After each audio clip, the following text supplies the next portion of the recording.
messieurs, bonjour et bienvenue à cette émission Les lendemains du Conseil, présentée par la Ville d'Amos. Aujourd'hui, nous allons faire le résumé de la séance du 19 août dernier avec M. le maire, M. Sébastien Dastou. Bonjour. Bonjour. Belle séance encore cette semaine. Oui, ben oui. Et plusieurs points à l'ordre du jour. Plusieurs points, on a eu des questions aussi, c'est intéressant. C'est sûr qu'au mois d'août, il y a seulement une séance du Conseil. On revient à la normale au mois de septembre. Ben oui. On va commencer avec le biais d'enfouissement technique.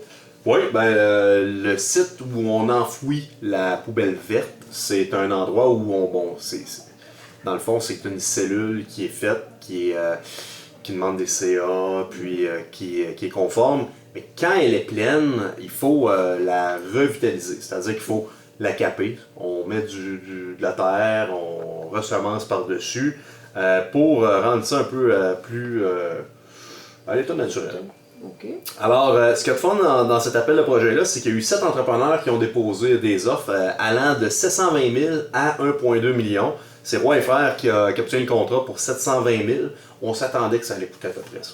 Alors, on est très, très contents. C'est la cellule 1B. On a l'argent dans une réserve parce que quand on investit pour créer une nouvelle cellule, on sait très bien qu'il va falloir aussi investir pour fermer une cellule. Alors, on est là. Et on espère qu'avec l'arrivée du bac brun, ça va prendre plus de temps avant qu'on en referme d'année en année. Oui, ben c'est ça. Le bac brun vient donner un coup de main aussi pour diminuer les coûts. Parfait. Vous avez parlé également de la Maison des Jeunes. Oui, Maison des Jeunes, ben, vous savez, il y a eu un feu. On a un groupe d'entrepreneurs qui travaillent à bâtir un projet avec la ville. On va la relocaliser. Bien sûr, présentement, il ne faut pas laisser les jeunes dans la rue. Alors, on a loué un local pour eux. Les assurances, eux, payaient les 6 premiers mois. Donc, on a dû assumer les autres. Comme la maison n'est pas encore finalisée, en fait, elle n'est même pas commencée, ça devrait se faire dans les prochains jours, on va les relocaliser dans un autre entrepôt ou un autre local. Puis nous, on va assumer les frais de ça jusqu'au 1er mars 2020, en souhaitant que la maison soit réalisée d'ici là. En tout cas, on a bien hâte pour eux, vraiment une belle organisation. Au niveau des ressources humaines, on a procédé à l'engagement d'un capitaine. Oui, ben vous vous souvenez, on a engagé un chef, il y a eu du mouvement de personnel, on avait besoin d'un nouveau capitaine au service des incendies, c'est Mario Mas qui obtient le poste. Oui, alors l'état-major est au complet et on va finir l'année avec M. Gagnon d'ailleurs. Oui, Pierre est encore là pour la passation des pouvoirs. Oui, l'expérience. Oui. Et au niveau du service de l'urbanisme? Oui, service d'urbanisme, on avait besoin de quelqu'un pour remplacer un départ et on a eu 4 curriculum vitae, 2 personnes passées en entrevue et c'est Vanessa Dionne qui sera la nouvelle conseillère au service d'urbanisme. Là. Puis on espère qu'elle va se plaire dans ses nouvelles fonctions. Bienvenue, Mme Dionne. Au niveau du cimetière. Oui, c'est une demande que le comité du cimetière nous a fait. Avait besoin de pavés unis, si je ne me trompe pas, c'est pour le Colarium? C'est ça, cette affaire-là. De quoi de bien beau, et il y avait une facture là, pour du pavé uni, puis comme on est toujours là pour les aider, ils embellissent le cimetière, on leur a octroyé une subvention de 6 152. On le prend dans le surplus non affecté parce que c'était pas prévu au budget. Très bien. Au niveau des services professionnels en évaluation foncière, parce que c'est pas ici à la ville qu'on le fait, c'est un organisme qui le fait pour nous, une entreprise. Oui, puis bien qu'on le fait pas chez nous, puis on le fait pas non plus à la MRC, parce qu'il y a un service d'évaluation à la MRC qui est fait pour les autres municipalités. Nous, on y va au privé, en sous-traitance. On avait un mandat de 5 ans pour 2 millions avec la société d'analyse immobilière DM. Et c'est eux aussi qui obtiennent le meilleur pointage là, pour les 5 prochaines années pour un montant de un peu plus de 2,1 millions de dollars. Donc une augmentation de 100 000 sur 5 ans qui est très raisonnable. OK. Au niveau des logements sociaux aussi, vous avez des développements? Ou... En fait, vous savez, depuis quelques années, on parle qu'on va construire 24 unités de logements sociaux Accès Logis.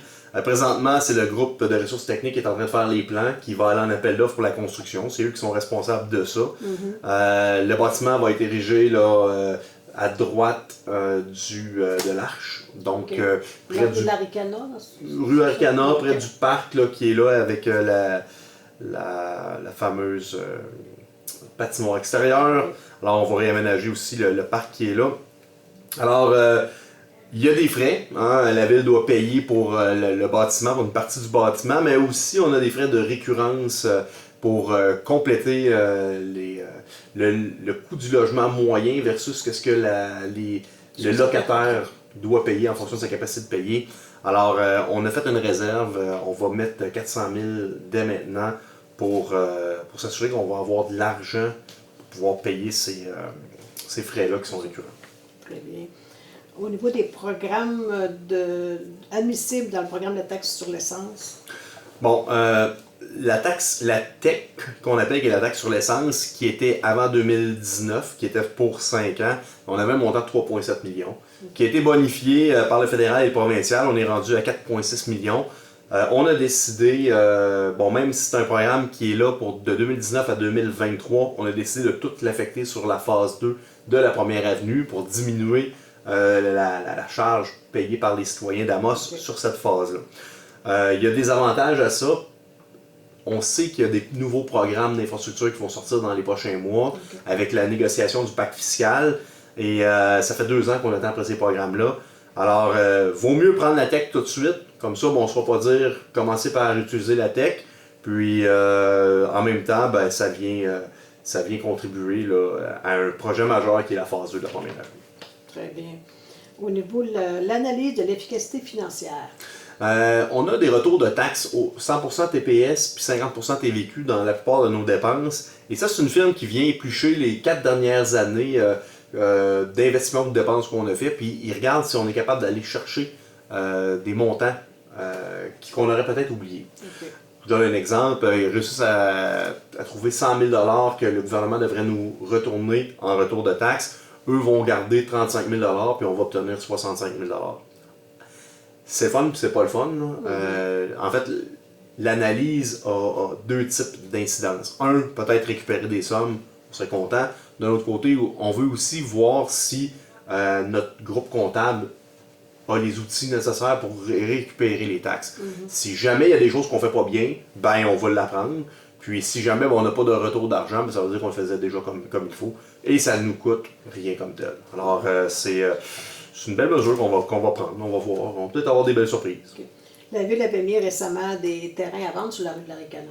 On avait généré 4 nouveaux terrains qui étaient maintenant desservis. Quand on a rajouté les canalisations, qu'on a refait l'asphaltage de la rue Aricana, on avait été, on avait offert les 4 à un certain prix, puis là les gens devaient soumettre leur intérêt, puis après ça on faisait un tirage. Il y a un terrain qui a été vendu comme ça. Par la suite, avec la vente standard, il y a 2 terrains là, qui ont trouvé preneur. On a M. Yvan Rose et Mme Jocelyne Simard qui achètent le terrain qui s'en va vers la rivière. Puis on a Mme Suzy Basile qui achète un autre terrain, mais qui est de l'autre côté de la rue. Alors il va en rester un à vendre. Ça va bien. On va l'afficher sur notre site internet. Les gens doivent construire en dedans de 18 mois. C'est pas des terrains qui sont vendus pour spéculation, c'est pour construire. Très bien. Puis c'est au niveau résidentiel, c'est ça? Oui, oui. De bonnes nouvelles au niveau du skatepark? Les bonnes nouvelles, ça fait longtemps qu'on en parle. Là, on est content parce que ça se concrétise. C'est pas mort. Non, c'est pas. Nouvelle, c'est ça que ce serait. Ouais. Vous vous souvenez, quand il y a eu le feu de la Maison des Jeunes, on avait un peu retardé les projets qui étaient sur ce lopin de terre-là. On a déplacé la Maison du baseball, on déplace la Maison des Jeunes, on va déplacer la patinoire qui va devenir un deck hockey. On va aussi refaire le skatepark qui est, ma foi, très désuet. Ça fait quand même quelques années qu'on en parle. On a rencontré des jeunes pour savoir c'est quoi leur intérêt, qu'est-ce qu'ils voulaient. Puis, on est en appel d'offres pour la construction d'un nouveau skatepark. C'est ici Récro au parc qui obtient le mandat. C'est un clé en main, ils font les plans, ils viennent faire les installations. C'est quelque chose qui est bétonné. C'est un montant de 189 000.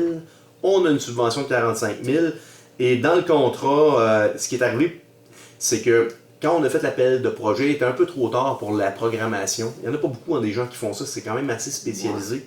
Puis il a fallu qu'on fasse un addenda pour leur permettre de faire les travaux d'ici le 20 juin 2020. Okay. Donc, il ne faut pas s'attendre que le skatepark va être fait cette année, je m'en excuse, mais il sera fonctionnel pour la fin des classes en 2020. C'est une bonne nouvelle. Oui, oh, oui, c'est une bonne nouvelle. Et on parle de réfection partielle de rue. Bon, on parle depuis quelques mois qu'on veut faire les chemins des Cerdes, Chênes, Épinettes, Érables et Ormes dans Amos qui ont drôlement besoin d'amour, pas juste de faire de l'asphaltage, mais faire les canalisations. Il y a beaucoup de refoulement dans ce coin-là. Le problème, c'est que dans notre programmation, il n'est pas priorisé. Les firmes d'ingénierie qui ont fait les analyses n'étaient pas capables de passer les caméras parce que c'était bloqué, mais ça a comme tombé dans une non-justification de travaux. Puis si on regarde notre programmation, là, ça irait pas avant 2027 avant qu'on puisse les faire. Bien sûr, c'est un projet de 3,5 millions. Ceci, c'est le règlement d'emprunt qu'on a passé. Il n'est pas question qu'on fasse ces travaux-là à 100% à la charge des citoyens d'Amos. On va le faire si on est capable d'aller chercher de l'argent. En date d'aujourd'hui, je vous le dis, les plans sont faits, on a un entrepreneur, on est en appel d'offres, tout est conforme, le règlement d'emprunt est conforme, ce qu'on attend, c'est une subvention. Alors, si la subvention est à la hauteur de ce qu'on souhaite, l'entrepreneur, ben, on pourra signer le contrat avec l'entrepreneur, puis lui pourra commencer les travaux, soit à la fin de l'automne ou au printemps l'année prochaine, mais du moins le contrat sera lancé. Mais je me répète, là, on les fait les travaux seulement si on obtient la subvention. Oui, et ce n'est pas nous qui déterminons les priorités de l'intervention. C'est vraiment une firme, comme vous me disiez, qui fait l'analyse des besoins et c'est comme ça qui détermine la liste des travaux. Exactement. C'est une firme qui est de l'externe, qui vient évaluer tout le réseau, puis qui vont faire qui vont venir, selon certains critères, dire quelle canalisation, soit aqueduc ou égout doivent être refaits. Puis, bon, c'est sûr que c'est pas des canalisations qui sont extrêmement vieilles. Par contre, ça n'a pas été, je veux pas dire ça, mais je vais le dire pareil, c'était pas parfait. Okay. Puis on le savait que ça serait pas parfait. On savait que ça serait pas parfait, puis que ça durerait pas nécessairement 50 ans. Mais là, ben, c'est ça. C'est des bouts de canalisation qui sont problématiques. Il y a des bouts de canalisation qui sont encore en bonne condition. Comment est-ce qu'on peut excaver puis aller faire la réfection, tout ça, puis que ça soit durable, ben c'est là-dessus qu'on travaille. Très bien. Au niveau des poteaux d'acier pour l'éclairage. Oui, bon, je suis très fier du département du service électrique qui nous a fait un topo de tout ce qu'on a comme poteau, que ce soit bois, métal. On a fait des essais avec des poteaux de ciment. Une des problématiques qu'on se rend compte, c'est que les poteaux d'acier rouillent très rapidement, puis oui, on crée des nouvelles rues, puis on met d'autres poteaux, mais il faut aussi entretenir notre patrimoine bâti. Et quand il y a quelques années, plutôt que de changer tous les poteaux en acier, on a décidé de faire des essais. C'est-à-dire démancher un poteau, sandblaster, peinturer, faire le pas de bien, là. Ben, ça n'a pas marché. Fait que l'agro il revient rapidement, on n'a plus la qualité lisse de l'acier. Par contre, l'an passé, on a fait des essais avec des poteaux en ciment. C'est un poteau qui est quand même beau. C'est en ciment avec du concassé en surface, là, des petites grenouilles. C'est beau. Ces poteaux-là sont un petit peu plus chers, mais d'un autre côté, sont beaucoup plus durables. Alors, oui, c'est un règlement d'emprunt de 1 339 000 $, mais c'est sur plusieurs années qu'on va acheter les poteaux et qu'on va faire une réfection à la vitesse qu'on est capable d'en faire. Puis, tout ça dans le but d'essayer d'éliminer ce qui n'est pas durable. J'ai eu la chance d'en voir, entre autres à Longueuil, puis à plusieurs endroits de ces fameux poteaux-là. Ils sont perforés à l'intérieur, ils sont donc prêts pour pouvoir passer des fils si jamais on veut enfouir les fils. Alors, on a pris une tangente de développement durable. Ben, ça fait partie de ça. Puis, on va le faire là, au cours des prochaines années. On s'en reparlera dans 50 ans. Ouais, mais c'est la même chose. On est aussi en même temps en train de changer les potences, puis on enlève aussi les lumières qui sont pas au DEL pour pouvoir avoir des lumières qui durent plus longtemps et qui consomment moins d'électricité. Fait que ça aussi, ça fait partie là, de notre vision durable. Très bien. On se rappelle que cet hiver, au printemps, on avait eu une panne majeure au niveau du réseau d'aqueduc. Fissure sur une canalisation qui passe dans la rivière Aricana, qui avait à l'époque nous avait forcé à faire bouillir l'eau. Oui. Je sais que les Amossois n'aiment pas tellement ça faire bouillir l'eau, mais c'était une problématique. C'était difficile de trouver la fuite, parce qu'une fuite dans l'eau, c'est pas évident. Quand on l'a trouvé, bon, on a isolé la portion problématique avec les vannes. Bon, là, il faut la réparer là, parce que c'est. Même si on n'a pas besoin, parce qu'on sert quand même tous les citoyens avec l'eau, on a quand même moins de flexibilité avec le réseau, puis une petite baisse de pression. Alors, il y a 4 canalisations qui passent dans la rivière, il y en a 2 qui étaient désuètes. On va en faire une là, dans les prochaines On semaines. va peut-être voir des travaux dans ces coins-là. Oui, En fin de semaine se tenait le collectif des fées. c'était le Festival des Fées, effectivement. Belle activité, bien organisée, comme la plupart de nos organismes qui font de l'animation comme ça. Bon, on leur donne un montant de 6 000 là, pour vaquer leurs occupations. On est très contents du résultat. Et une autre financière qui a été octroyée à Radio-Montréal et TVC7. Radio-Montréal et TVC7 qui déménagent dans les mêmes locaux. On leur donne 4 000 qui va couvrir une partie là, des frais de location, c'est la portion de taxes, là, mais pour les aider là, à se relocaliser. Très bien. Au niveau de l'information publique, il y avait des félicitations à Mme Caroline Roy. Oui, très, très fière de la nomination de Caroline Roy comme PDG du 6AT. Elle qui était déjà adjointe à l'époque, qui travaillait à Amos, qui c'est sûr, bon, on sait que c'est fusionné à Laurence-Pommen. Mais c'est quand même une dame qui connaît très bien notre hôpital, notre réalité, puis on va lui souhaiter le meilleur des succès. Très bien. Et on termine avec les statistiques de construction. Construction, ça va bien, malgré le fait qu'on a vu dans les journaux qu'il y avait moins de ventes de maisons usagées comparé à l'année passée. L'année passée, il y avait eu une vague, hein. Il y a eu beaucoup de monde qui vendait leur maison, il y avait un marché, le marché était bon. Là, il y en a moins, fait que les gens construisent un peu plus. Si on compare, puis ça paraît parce qu'on le voit dans les chiffres, 95 permis en juillet cette année comparé à 82 l'an passé, pour un montant de 2,7 millions comparé à 1,9 l'année passée. Donc, ça va bien, on construit, c'est signe de vigueur économique. Dans l'article, on sentait que c'était perçu comme un ralentissement parce qu'il y avait moins de ventes dans l'usager. Au contraire, on ne le voit pas dans nos statistiques parce que c'est un véhicule. Ou tu achètes du neuf ou tu achètes de l'usager. Puis c'est correct. Qu'il y ait des transactions immobilières dans l'usager, ça fait aussi élaborer des permis parce que les gens souvent vont vouloir se mettre au bout du jour et acheter une maison usagée. Donc souvent les gens ont acheté l'année passée, cette année, bon, vont faire des rénovations, mais on a aussi beaucoup de construction neuve à mon grand plaisir. Oui, parce que même pour au niveau du service de l'urbanisme, ça roule comme au mois de mai. Donc vraiment, il y a beaucoup de gens qui font des projets. Bon, on a un bel été pour ça, hein? On a une belle température, donc les gens voient que ça s'étire, ben, ils ont le goût de se mettre au bout du jour. Parfait. Ça vous a le tour de la séance du 19 août dernier. On avait une bonne nouvelle au niveau du marquage. Oui, bon, le marquage au niveau de la première avenue sera réalisé à partir de lundi prochain. On parle bien sûr des voies, les différentes voies, fait que ça va être un petit peu, il va y avoir moins de confusion.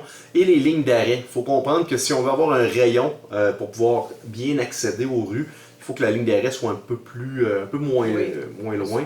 Vous allez voir, ça va... faciliter la circulation. Oui, puis quand il y a une petite flèche verte là, qui dit que vous pouvez tourner, ben, il va y avoir une voie pour pouvoir tourner. Fait que ça va donner une chance de vider les artères. Oui, et quand il y a une flèche qu'on ne peut pas tourner sur la rouge, on ne tourne pas sur la rouge. Non. Il y a quelques nouvelles lumières là, Ouais, que c'est les ça. gens ne sont pas encore habitués, on le voit le matin. Là. Donc, et on rappelle que la prochaine séance du conseil, c'est un mardi. C'est le mardi 3 septembre. Suite à la fête du travail. Fête du travail. Donc, on va être avec vous le mardi 3 pour la séance. On invite les gens à venir vous voir, vous poser des questions. C'est intéressant. Cette semaine, il y en avait quelques-uns aussi qui étaient venus. Ben, une question. Il y a deux dames qui sont venues nous dire qu'ils trouvaient que le compost amenait son lot de problématiques. Et effectivement, on a, pour savoir le nombre de collectes qu'on allait faire sur le bac vert et le bac brun, on s'est benchmarké, on a vérifié avec ce qui se faisait, entre autres au Témiscamingue, pour avoir à peu près le même climat. Et on a préféré faire un calendrier de collecte qui coûtait pas trop cher, qui était à peu près à l'équivalent de ce qu'on avait avant pour pas augmenter les frais pour rien, puis s'adapter avec le temps. S'adapter, s'adapter comment est-ce qu'on gère le compost, puis que les gens aussi commencent à composter. Et c'est sûr qu'on a un été chaud, on a un été qui est plus long. C'est sûr qu'une des problématiques dans le bac vert, c'est les couches de bébés. Continuer de faire des enfants. C'est pour ça que vous avez commencé à donner une subvention pour les couches lavables. Ça doit restreindre la problématique. Effectivement, les couches lavables viennent donner une aide supplémentaire. Pour ceux qui continuent d'aller avec les couches qui sont à usage unique, ils continuent de faire des enfants. Là. C'est important, là, mais ça reste que ça peut être une problématique temporaire là, dans la jeunesse de nos bébés. Maintenant, on est à l'écoute, on écoute la population, on regarde ça aller. Il n'est pas dit qu'on n'ajoutera pas des collectes. C'est quoi, 7200 $7 par collecte. Par collecte supplémentaire par année. Si on augmente au désir de la population, je peux pas problème avec ça, mais c'est utilisateur par heure, donc ça va se refléter sur votre tarification. Et il y avait déjà une augmentation cette année, il considère qu'il y avait une collecte supplémentaire à cause du backbone. Donc, effectivement. Je vois sur Facebook des gens qui veulent faire des pétitions ou qui disent qu'ils veulent qu'on augmente. J'ai pas de problème avec ça, mais avant de prendre une décision, je pense qu'il faut que vous connaissiez c'est quoi l'impact financier sur votre compte de taxes aussi. Effectivement, très, très bon.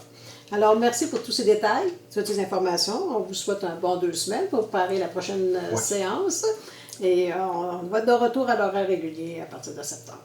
Merci beaucoup et bonne fin de journée.